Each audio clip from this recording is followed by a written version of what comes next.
What's going on? Welcome back to Financial Journey. So today we're going to talk to you about Palantir. I want to go over some of the data points, break it down on what is really moving it, and go over everything else you need to know. But first, make sure to hit that thumbs up. And with that, let's get right to it. So Palantir is down 3.02%, 63.40 the low, 65.44 the high. So it is starting to recover, but the broader market has definitely been hit. A lot of different attributing factors. One is just last minute jitters associated to upcoming CPI on Wednesday. And based on the current forecasts, even if it does come in line with expectations, it is still relatively high. So on a year-over-year forecast right now is 2.9. So even if it does come in line with that and it doesn't come in hotter, still is possibly like a lose-lose type of scenario. So I think the market's somewhat realizing that. And then over and above that, this just came out. So it looks like there's some new export curbs on AI. So of course, putting a damper on the whole tech sector. So that is definitely causing a lot of ripples across the market. So let me know your viewpoint on that. But aside from that though, you're seeing a good amount of volume. So 16.1 million in volume in the first about 20 minutes of the trading day. 86.1 is the average. It is starting to recover. There is a couple bullish things I do want to bring up. One is this right here. So I always like to bring up what shorts are doing on every video. Not necessarily because they're squeeze plays, but it's a good analysis whether like a pullback is justified or not. And so right now shorts are returning 1.78 million shares.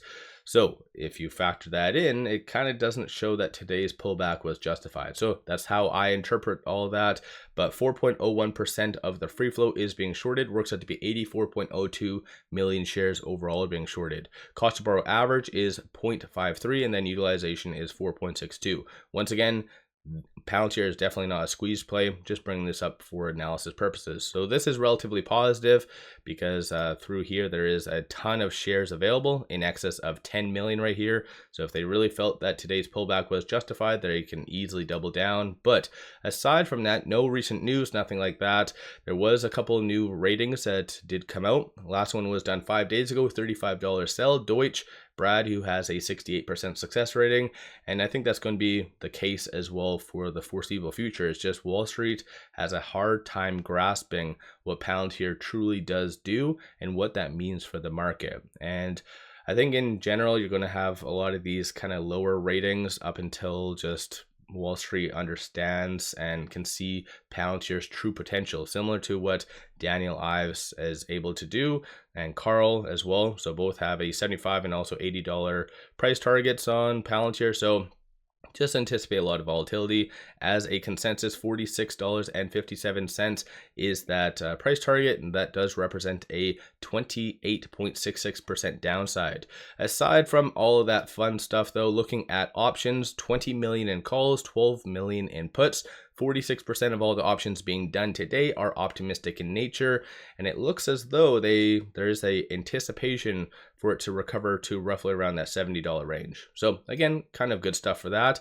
Bears, on the other hand, are anticipating for a little bit more of a further breakdown to roughly around that $60 range. So there's going to be a lot of volatility, and even based on Palantir's technicals, it's kind of hit and miss. So I'll go over that in a second. But these are all the transactions occurring on the secondary market above $100,000. So nice strings of buys. So big money is definitely buying the Palantir dip today. And even beside the point though, I brought up in previous videos, it's good to see this level of buying and just attention from big money, because you see a lot of big transactions, 1.57, 1.9, 1.1. I have a lot of different YouTube channels, cover a lot of different stocks, and some popular stocks like big money just lost interest and kind of took a step back. That's not the case with Palantir. It is still getting a lot of good big money transactions. So I see that as good, only because it adds a lot of stability. I know it's kind of weird to say, but it does avoid a lot of the volatility, even though what's been happening with Palantir. But let me know your viewpoint on all of that in the comments below. Aside from that though, with it at 65.29, it is trading between this S1 and this S2. So my last video, I did state that if it was to break below that 68, then potentially you could see a touch of that 63.